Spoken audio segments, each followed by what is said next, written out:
Hey guys, what's up? It's Rygar the Destroyer, and today we're going to be doing another episode of the Q&A series. As always, if you'd like your question to be answered in next week's video, go ahead and throw it down in the comment section below, or hit me up on my Twitter. The link for that is in the description. So let's go ahead and get started. The first question comes from, and I'm sorry, I'm probably going to butcher your username, Pika Cukes.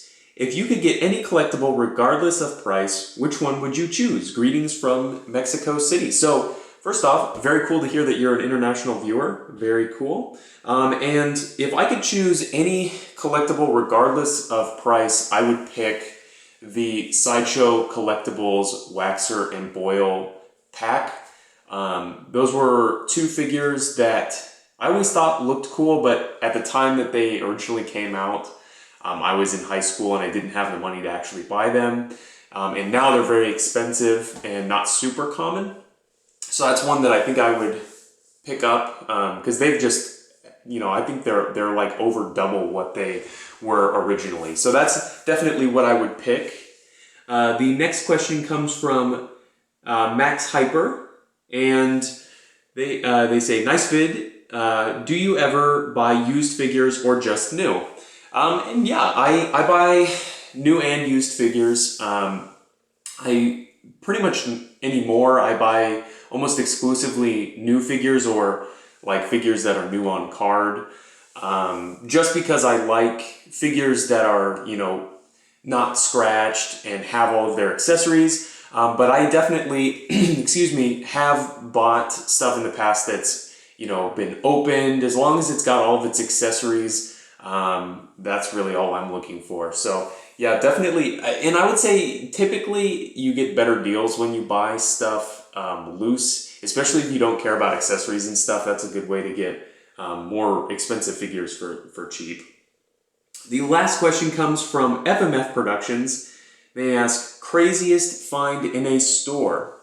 So I'm not sure if this counts. I got it out just because I got it recently and I was incredibly pleased. But I got this, the Hunt for Grievous Battle Pack. And the reason I don't think that this counts is that I bought it last year, 2019, in a comic book store, and I got it for a crazy cheap deal. So they're not that hard to find, but you just have to pay a lot for them when you do find them. And I just managed to get this one for dirt cheap. As far as stuff that I found like actually in the wild, like on like retail store pegs, I found the Commander Colt Arc Trooper for retail price on the pegs when it was new, which at the time I was just glad to find a Clone Trooper figure, but now that figure has skyrocketed in price for ones that are on the card. So I was definitely glad to find that one, and now I'm extra glad that I actually found it.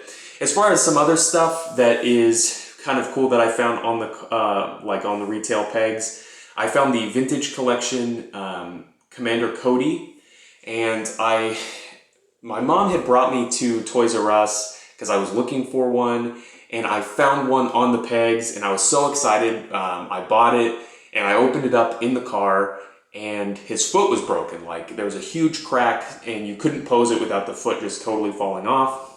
So I went back inside and returned it, and the person there was like, oh yeah, no problem, just go back and find one off of the pegs to replace it. And I remember on the walk back to the aisle, I was so nervous that there wouldn't be another one there, but I lucked out. I got the last one, so I guess it was just meant to be that I found that Commander Cody. One last one that I can think of that's sort of interesting, crazy store find was I believe it was a white Walgreens exclusive JFO Spartan from Halo Reach.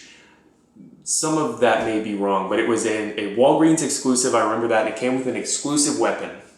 And when it was new, I never saw it. I checked at Walgreens and stuff all the time.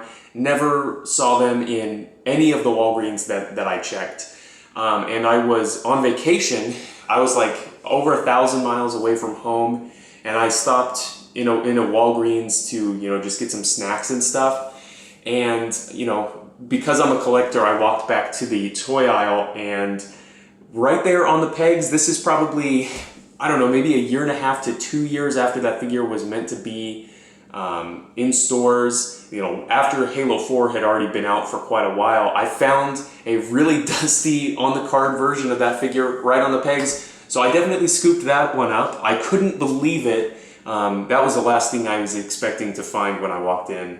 But definitely a cool pick. So anyway, thank you guys so much for leaving your questions. I really do love doing this series. And like I said before, if you have any comments or questions that you'd like to be answered in next week's video, go ahead and throw them down in the comment section below. And I guess I'll see you guys later.